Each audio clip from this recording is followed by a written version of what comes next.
नमस्कार दोस्तों, मैं सुप्रिया स्वागत करती हूँ आपका डिकोड एग्जाम के डेली करंट अफेयर की क्लास में। दोस्तों, आज हम अपनी करंट अफेयर की क्लास में 13 जून 13 जून से रिलेटेड करंट अफेयर को यहाँ पे डिस्कस करेंगे। तो चलिए जल्दी से आप सभी लोग सेशन से जुड़ जाइए, सेशन को शेयर कर दें आप सभी लोग। और जैसा कि मैं उम्मीद कर रही हूँ आप सभी लोग बहुत अच्छे से होंगे और साथ ही साथ जो डेली करंट अफेयर की जो क्लासेस के जो नोट्स हैं वो आप बना रहे होंगे, अपडेट कर रहे होंगे और साथ ही साथ रिवीजन भी कर रहे होंगे। चलिए इसी के साथ स्टार्ट करते हैं हम अपनी क्लास स्टार्ट करूं उसके पहले कहना चाहूँगी कि जल्दी से चैनल को सब्सक्राइब कर लीजिए और बेल आइकन को प्रेस कर लीजिए। इससे आपको चैनल से रिलेटेड हर क्लास की वीडियो का प्रॉपर नोटिफिकेशन मिलेगा और आपकी कोई भी क्लास मिस नहीं होगी। चलिए स्टार्ट करते हैं दोस्तों अपनी क्लास और आते हैं सबसे पहले प्रश्न पे।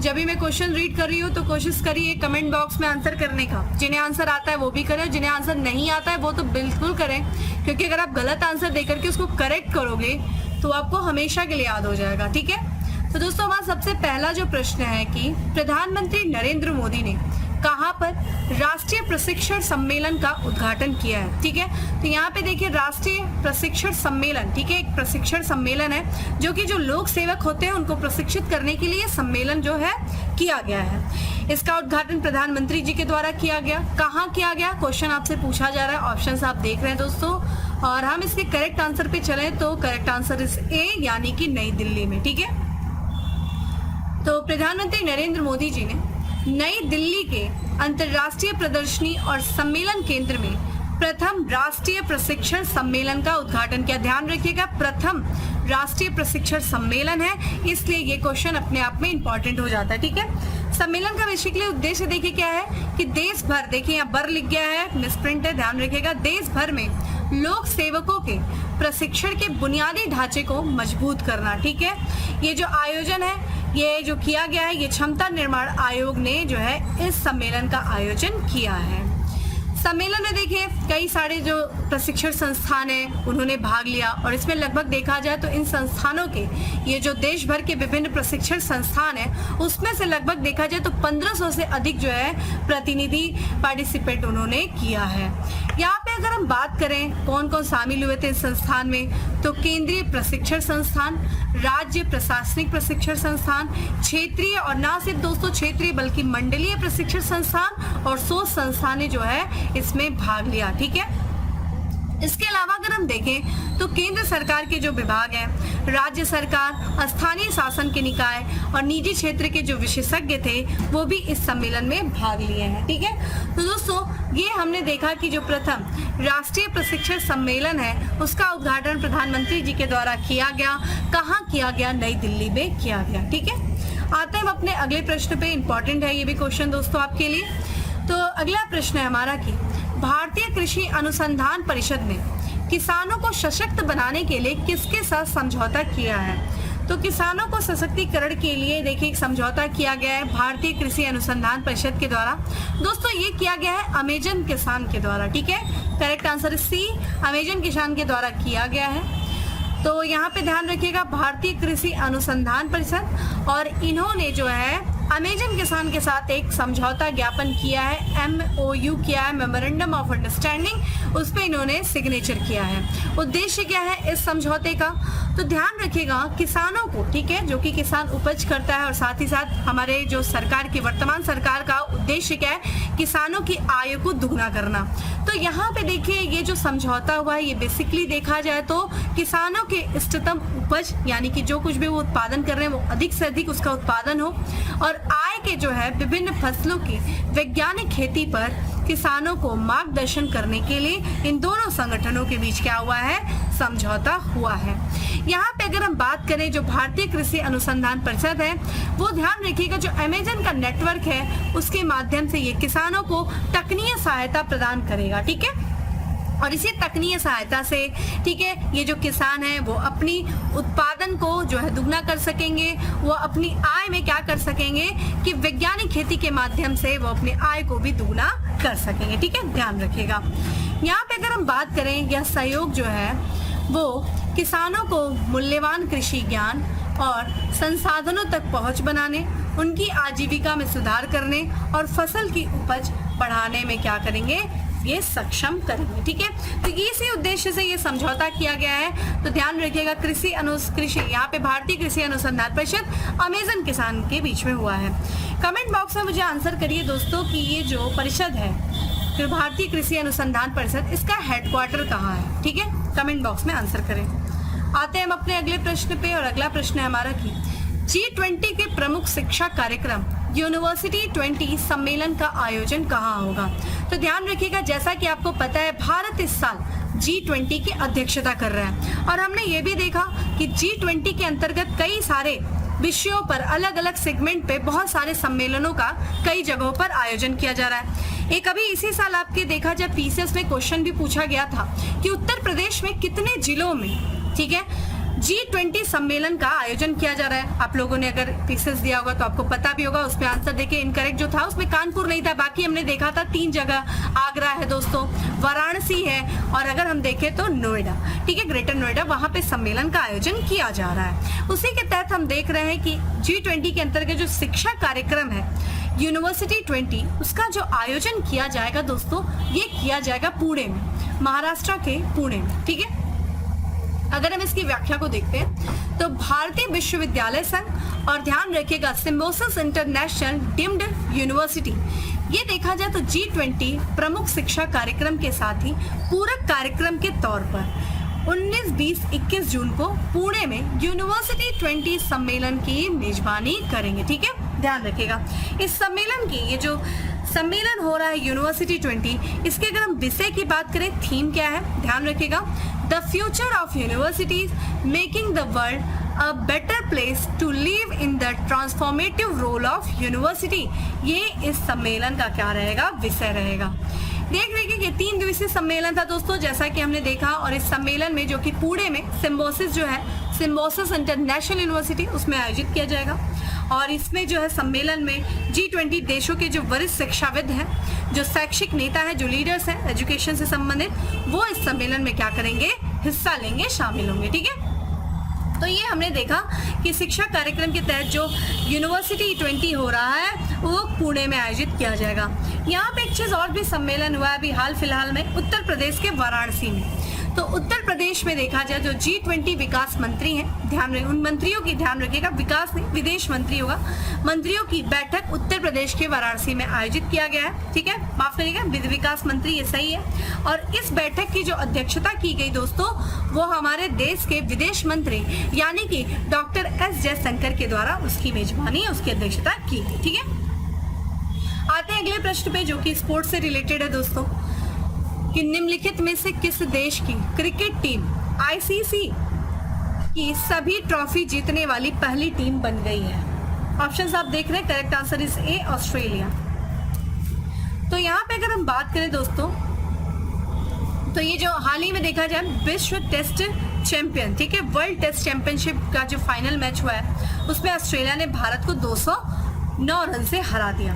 और इसी के साथ देखा जाए ऑस्ट्रेलिया जो है वो ICC की सभी ट्रॉफी जीतने वाली पहली टीम क्या है, बन गई है। यहाँ पे देखा जाए ये जो हुआ है ये 2021 से लेकर के 23 ICC विश्व टेस्ट चैंपियनशिप, टेस्ट क्रिकेट की ICC विश्व टेस्ट चैंपियनशिप का ये दूसरा संस्करण था। ये जो टेस्ट था दोस्तों, ये 4 अगस्त 2021 को शुरू हुआ था और 7 से लेकर के, ठीक है, 11 जून 2023 तक लंदन के द ओवल में ऑस्ट्रेलिया और भारत के बीच खेले गए फाइनल मैच के साथ ये टेस्ट समाप्त हुआ। इसमें इंग्लैंड ने भारत को हरा दिया, हमने ये भी देखा। यहाँ पे हम अगला जो है स्पोर्ट्स से रिलेटेड न्यूज़ देख लें। यहाँ पे काकामिगाहारा में भारत ने 4 बार के चैंपियनशिप दक्षिण कोरिया को 2-1 से हराकर पहली बार महिला जूनियर हॉकी एशिया कप जीता है। तो भारत ने पहली बार जो है महिला जूनियर हॉकी एशिया कप जीता है दक्षिण कोरिया को हराकर। वहीं हम बात करें David Warner IPL Indian Premier League में सबसे ज्यादा मैच खेलने वाले विदेशी कप्तान बन गए हैं। अगला है दोस्तों भुवनेश्वर शहर, ठीक है, कौन सा, उड़ीसा का, देखिए ये कैपिटल है, ठीक है। भुवनेश्वर शहर जून 2023 में इंटर कॉन्टिनेंटल कप की मेजबानी करेगा। तो इसी महीने देखिए होने वाला है इंटर कॉन्टिनेंटल कप, इसकी मेजबानी भुवनेश्वर कर रहा है। अगले प्रश्न पे आते हैं, किस देश ने हेलीकॉप्टरों के लिए एशिया के पहले प्रदर्शन आधारित नेविगेशन का प्रदर्शन किया है। तो एशिया के पहले प्रदर्शन आधारित नेविगेशन का प्रदर्शन किसके द्वारा किया गया है? ये देखिए भारत के द्वारा। तो भारत ने गगन उपग्रह प्रौद्योगिकी का उपयोग करके जुहू से पुणे की उड़ान के लिए हेलीकॉप्टरों के लिए प्रदर्शन आधारित नेविगेशन का एशिया का पहला प्रदर्शन किया है। जुहू से पुणे की सफल उड़ान में भारतीय अंतरिक्ष अनुसंधान संगठन इसरो और भारतीय विशाखापत्तनम प्राधिकरण द्वारा संयुक्त विकास गगन उपग्रह प्रौद्योगिकी के उपयोग को प्रदर्शित किया है।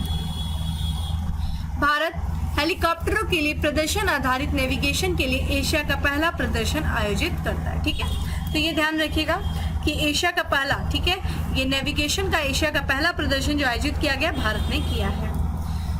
अगला प्रश्न है दोस्तों की, निम्नलिखित में से किस राज्य के मुख्यमंत्री ने द्विवार्षिक एकीकृत जल संसाधन कार्य योजना 2023 से 25 का शुभारंभ किया है?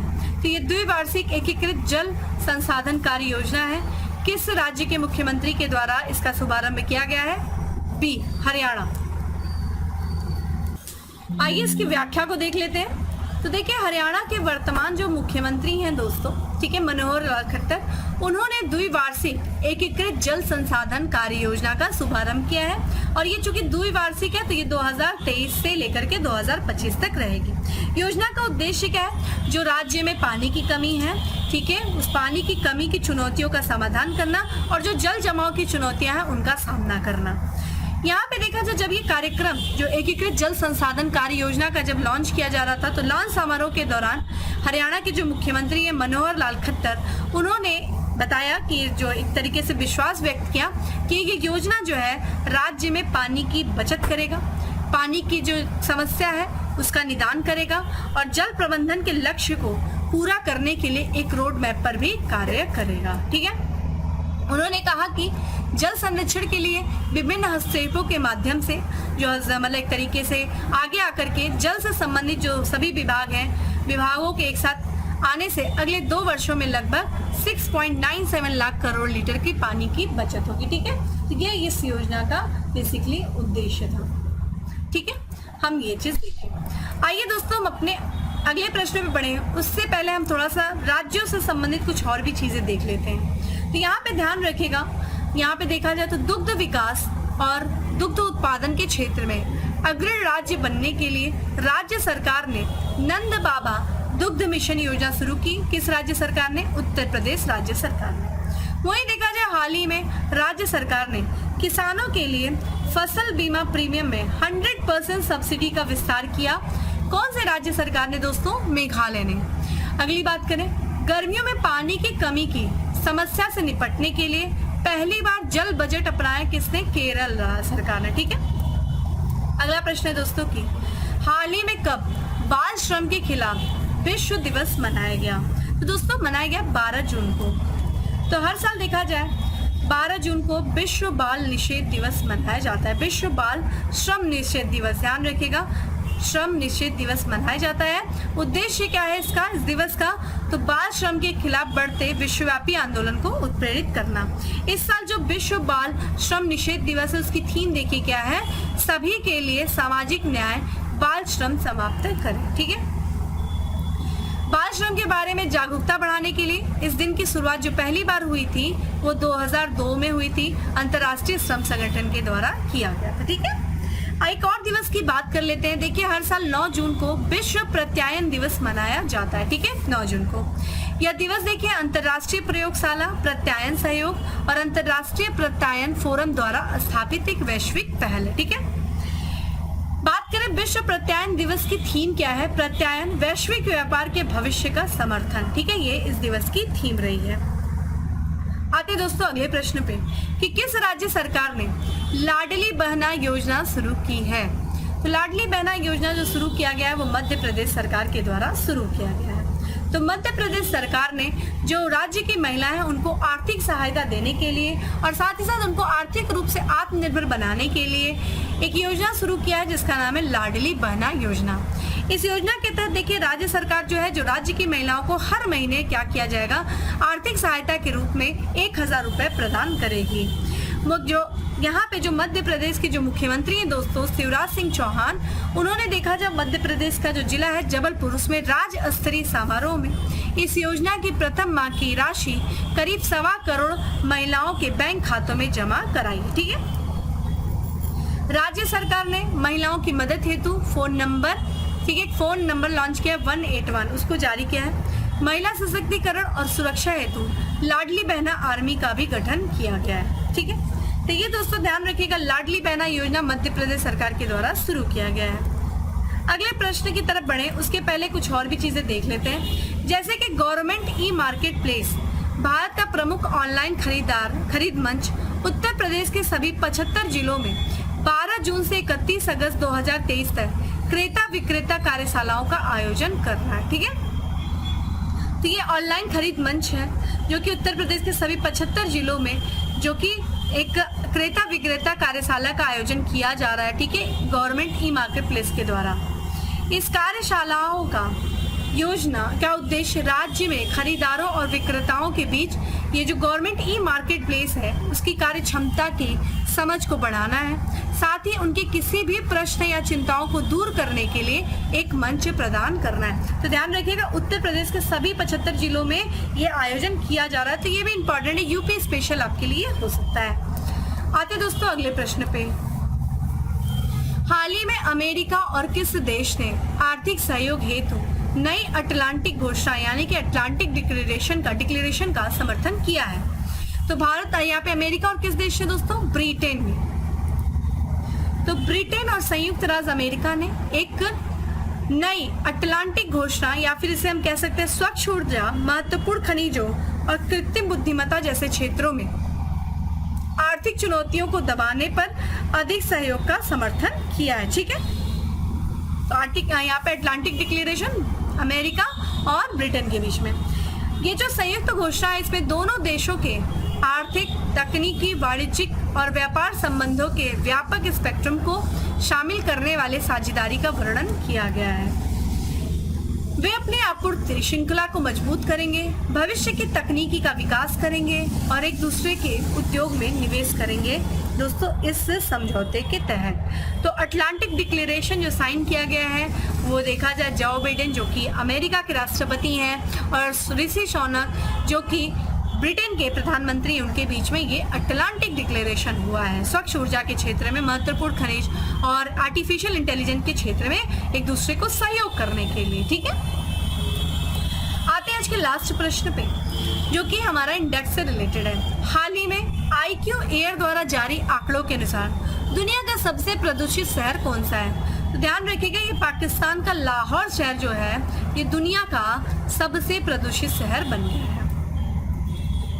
तो यहाँ पे ये देखिए Swiss air quality technology company है दोस्तों, स्विस, जिसका नाम है IQ एयर। इसने कुछ आंकड़े जारी किए हैं विश्व के प्रदूषण के आधार पे और इसने ये बताया अपने आंकड़ों में कि दुनिया का जो सर्वाधिक प्रदूषित शहरों में से एक देखा जाए पाकिस्तान का जो लाहौर शहर है वो टॉप पर है। ठीक है, वहीं भारतीय शहरों की बात करें दोस्तों तो टॉप 10 सबसे प्रदूषित शहरों में 6 जो है वो भारतीय शहर हैं।